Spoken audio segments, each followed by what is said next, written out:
So I did a thing today. I got on HBO Max and I actually typed in Green Lantern and I actually hit play.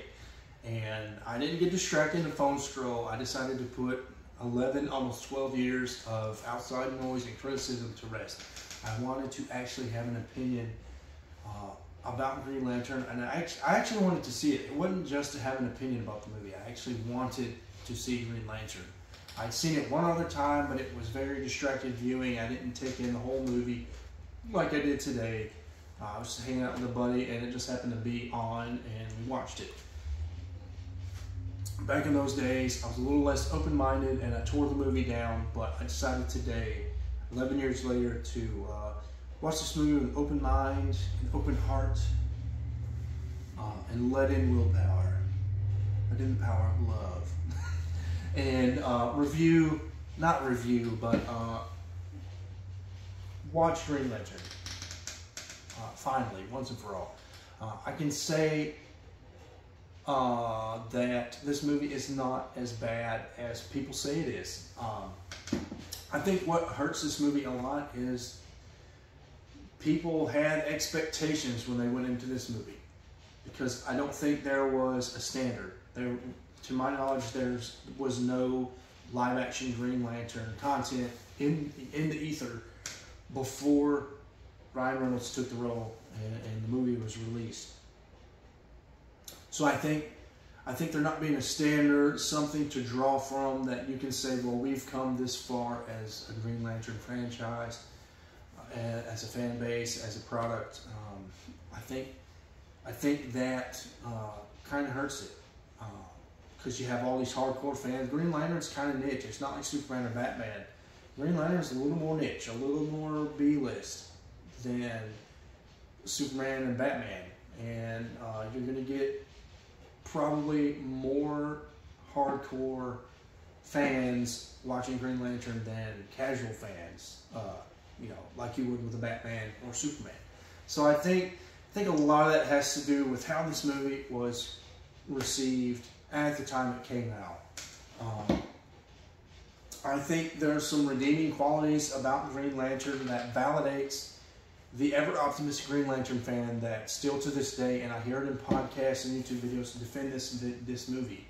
I think there's some sucky things about Green Lantern that validates the critics of this movie, and the reason DC scrapped the idea of building a universe and having a Green Lantern trilogy. I heard through the grapevine, through maybe a website or something, that DC was intending for this to be the start of the DCU extended universe, or whatever we call it today, the DCEU versus Man of Steel. So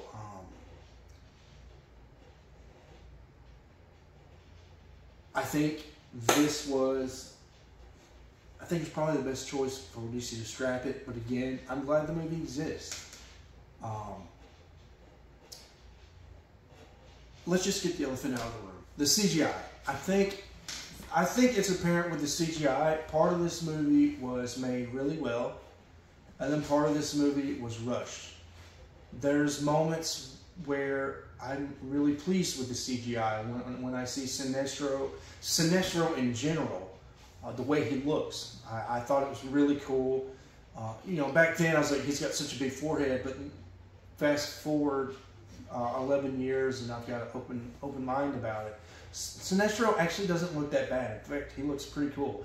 I thought Tomar Ray looked fantastic. They detailed that alien out tremendously. Kilowog looked cool as well. I thought the scenes where all the lanterns were gathered together by the big Green Lantern symbol, I thought they looked really, really good. I thought the CGI was fantastic there. I thought the way the planet Oa looked in the macro shot, we'll call it, looked really good. I thought when Tomar Ray introduced Hal Jordan to Oa, and you saw the panoramic view of the city or whatever, that was unique. I thought the Citadel, or the concept, the Citadel, looked really cool. Overall, I think the concepts worked for most of the for most of it. I liked the way the suits looked. I thought the way they made space look, it looked really good. But then there were some parts that looked bad. I thought the Owens themselves didn't look too hot. I didn't like the way they looked.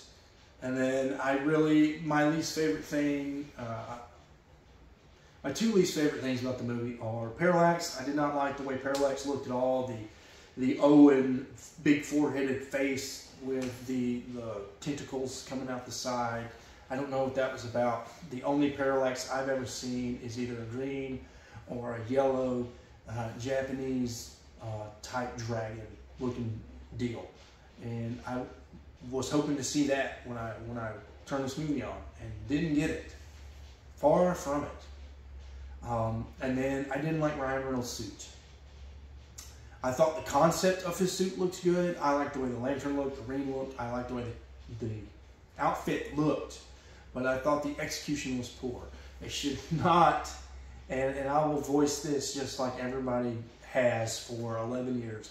I hated the CGI mask. The way it moves when his eyebrows go up makes him look goofy. He looks like a cartoon. And then the way they put the mask over his nose like this, like what are you doing?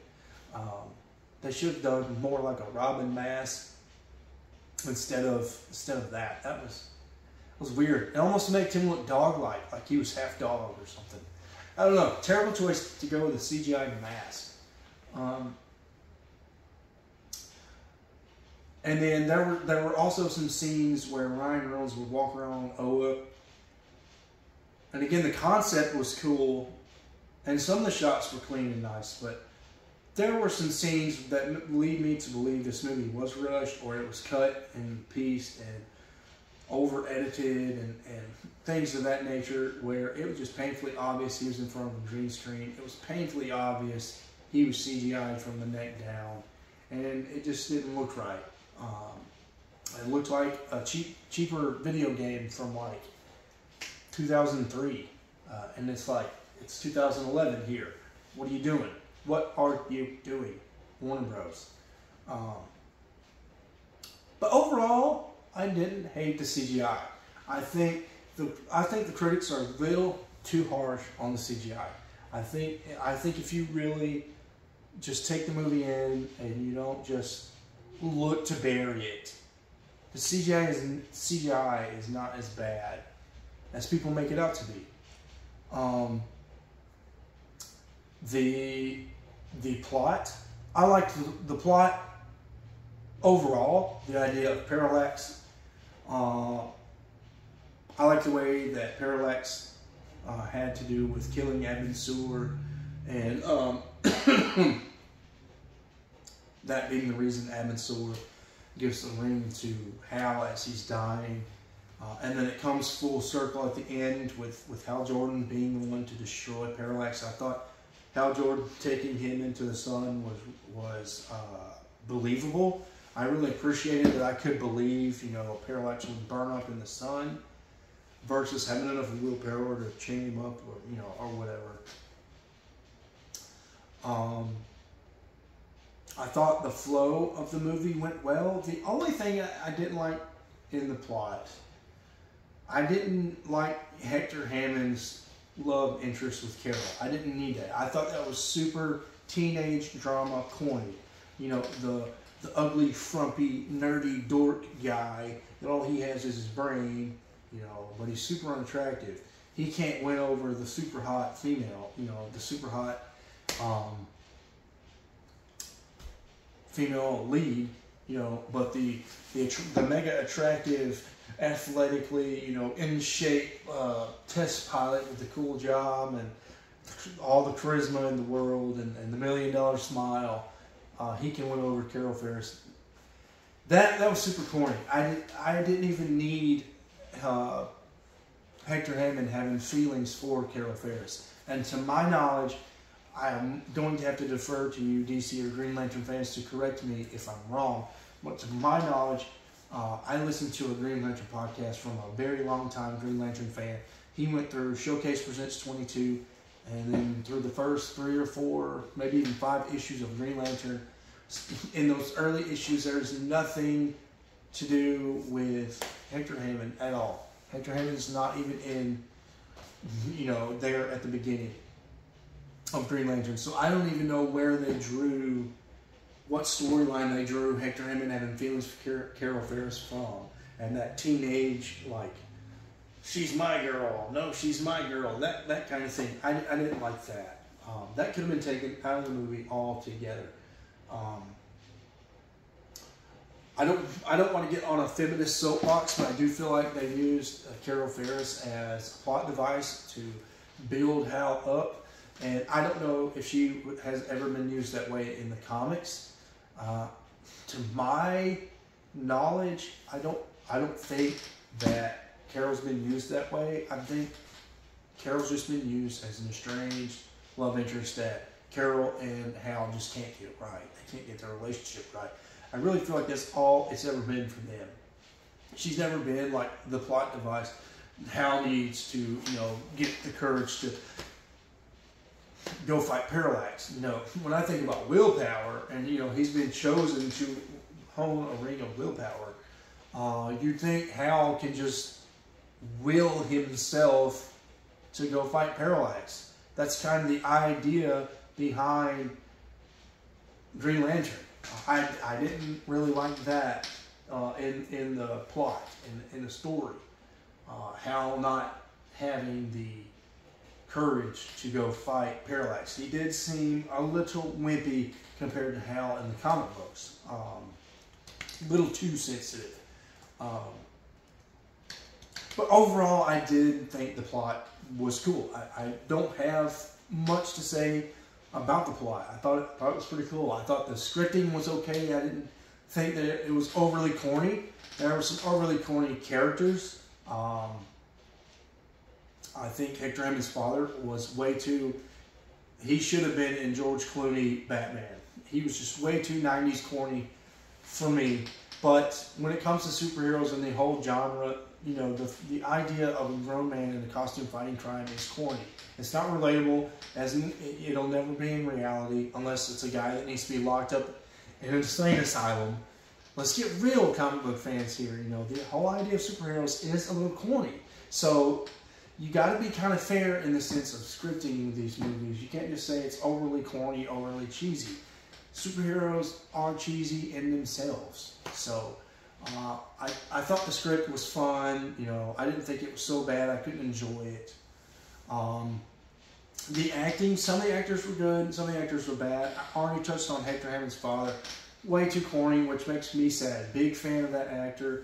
He was in Shawshank Redemption, and I love that movie. Shawshank Redemption is an all-time favorite movie for me.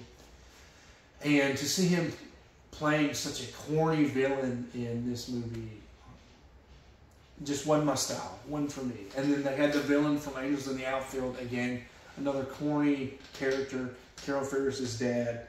I'm not familiar with how Carol Ferris's dad is in the comic books, but I would imagine you could do better than casting the villain from Angels in the Outfield, even though it was cute to see, oh hey, there's that guy from Angels in the Outfield in this movie.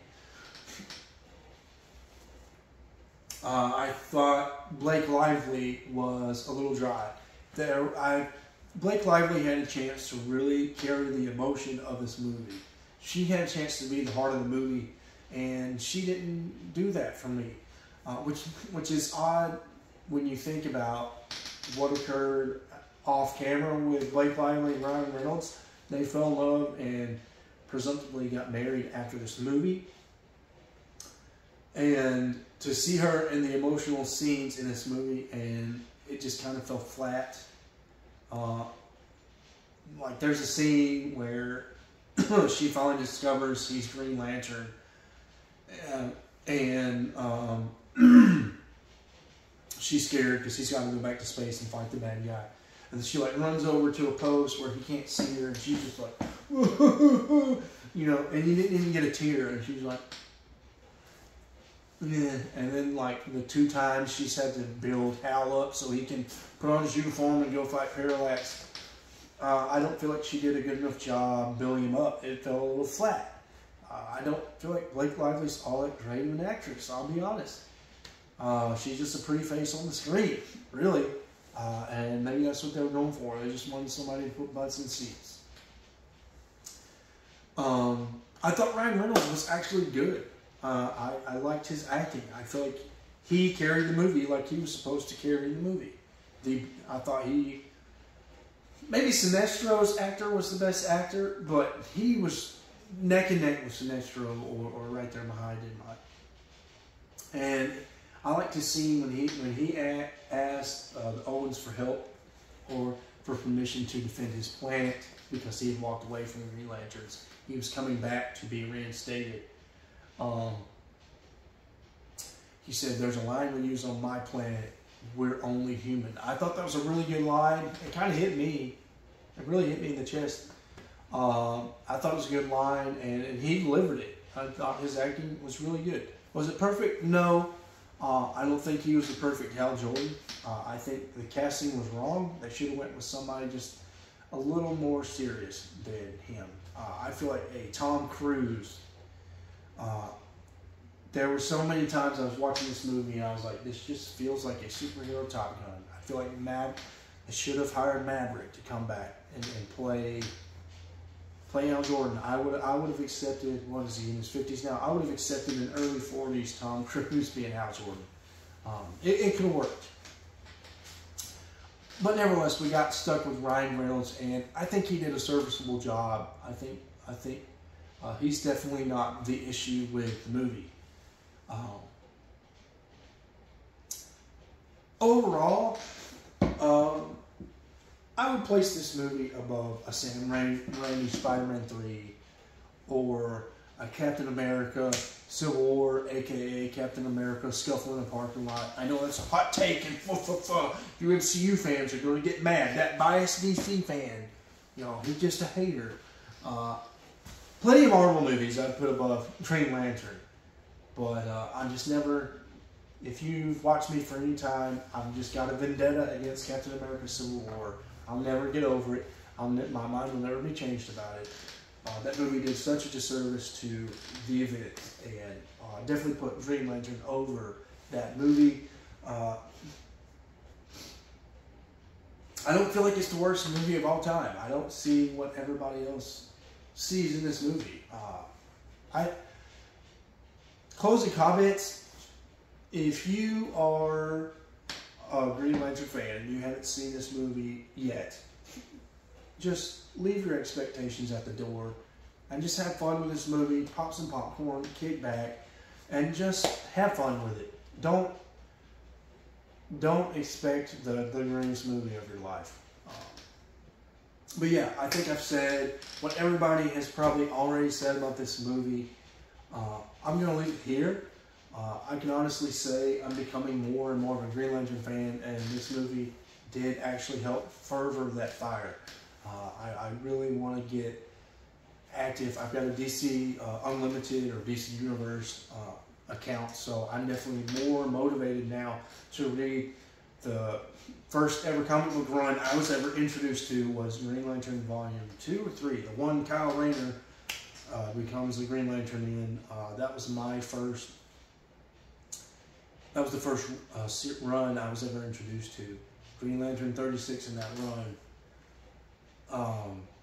was the first ever comic book I ever owned, and I'm now more motivated to read the entire run so I can see what happened before and after that very first issue I ever put in my hands.